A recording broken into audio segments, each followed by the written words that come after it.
In 2017, Overwatch was released, and it was unlike any game that me or my friends had played before. I was in high school at the time, and most of the people I played with just hopped Call of Duty or GTA most of the time, so the idea of a hero shooter wasn't something that was popular at the time, at least in my circle. It was fun and new, like come on, you weren't doing this in Call of Duty, come on. The only game I knew of at the time that was kinda similar was Team Fortress 2, but if you were playing on console, it hadn't really been alive or playable for a while, unless you were still hopping on the orange box, but that couldn't have been that many people in 2017. And back then, PC gaming wasn't as popular as it is today. It was definitely getting there, but not as mainstream as it is now. Point is, I didn't have a PC, and neither did a lot of my friends, so it was a pretty fresh experience for us, and it was for a ton of other people too.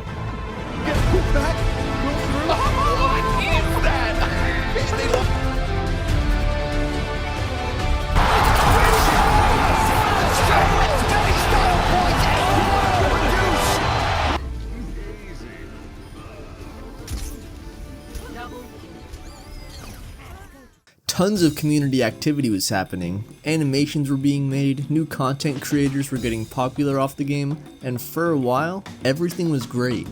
But eventually some cracks started appearing. As people got better at the game, the meta started getting a little funky. Then they added this dude, and this girl. And finally, if you have your ultimate available, you can actually challenge Ryan in a swing duel because of the armor buildup and the passive healing. So keep this in mind. If it's like overtime. And there was goats, there was the somber Doomfist meta, but it was okay because Overwatch 2 was officially announced.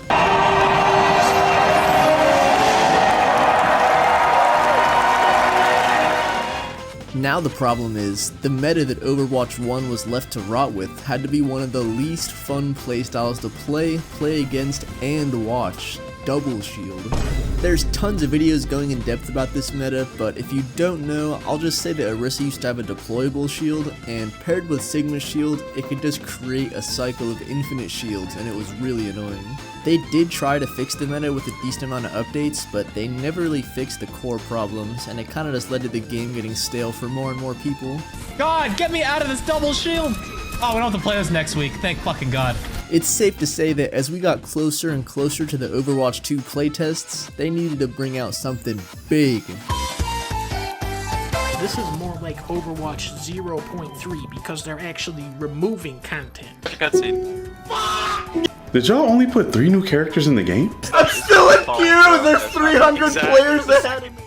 Well, the wait was finally over, the game was finally out, and for a lot of players, the game was largely underwhelming. The game that was supposed to be a sequel seemed to be barely more than a content update, not to mention when Torb and Bastion were removed due to glitches.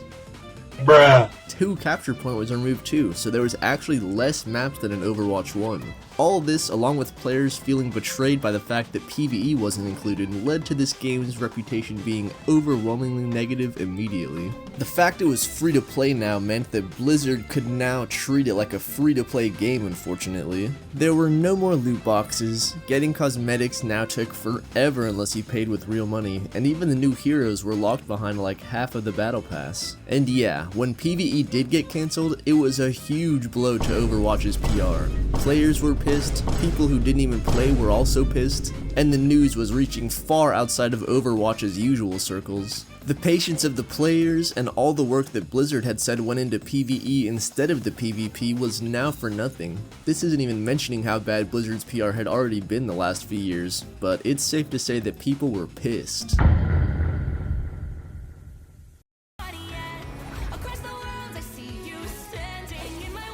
As the Overwatch community is more crushed and disappointed than ever, a new hero shooter called Marvel Rivals starts gaining traction. Players are impressed with the roster and gameplay of the betas, and they're just happy to have a new hero shooter on the way aside from this one. In December of 2024, Rivals releases to an enormous success. Absolutely everyone is trying this game due to both the casual appeal of having Marvel characters and the fact that a ton of huge streamers were grinding the game out. And at this point, you could not hop on YouTube without seeing videos about how Marvel Rivals had killed Overwatch and how Rivals had taken over the hero shooter genre. It seemed like this could be the straw on the camel's back, spelling doom for Overwatch, but what has happened since the game released?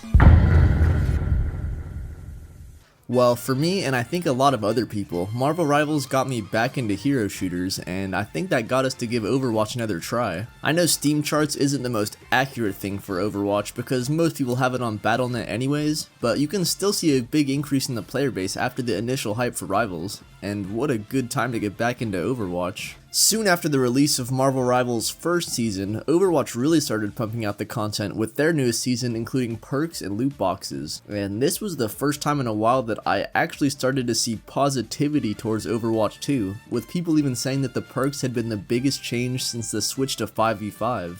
Blizzard even stated that they couldn't play it safe anymore, indicating that the competition of Rivals was a great thing, at least for the players. At the same time, the honeymoon phase of Rivals was starting to end. People were starting to have the same complaints as Overwatch players did back in 2018.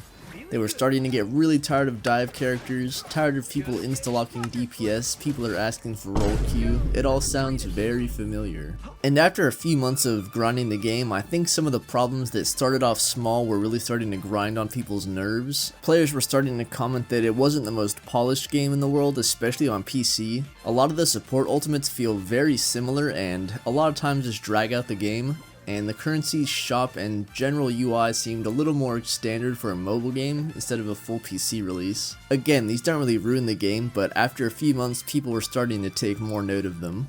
People getting a bit tired of Rivals also convinced them to try Overwatch at a perfect time, to the point where Overwatch got a mixed rating on Steam. Oh shit, maybe things were actually turning around. The Totally Normal Watch update for April Fools brought back some people right before the big Stadium update that just released. Yeah, just when perks seemed like the biggest update in Overwatch, Stadium releases, bringing in the skill trees from the now almost forgotten PvE and creating an entirely new mode around it. While it's hard to say exactly how many people have come back to the game, the overall sentiment around the game seems to have improved immensely. And all of this seems like it's been in development for a while, so I'd like to imagine Rivals' actual impact is yet to even be seen. Marvel Rivals Season 2 also launched recently, and while it has brought some back, it isn't at the peak of the game like it was in Season 0 and 1. The sentiment has also never been worse, with support strikes happening and the negativity towards dive characters getting ridiculous. It almost seems like the negativity that used to exist in Overwatch has been transferred over to Rivals, at least temporarily. Now, I don't dislike either game or want either of them to fail. In fact, competition should make both games better as they will push each other to improve with every update. And honestly, I haven't had time to play either game in like a month, so hopefully this video isn't complete cap. Subscribe for more.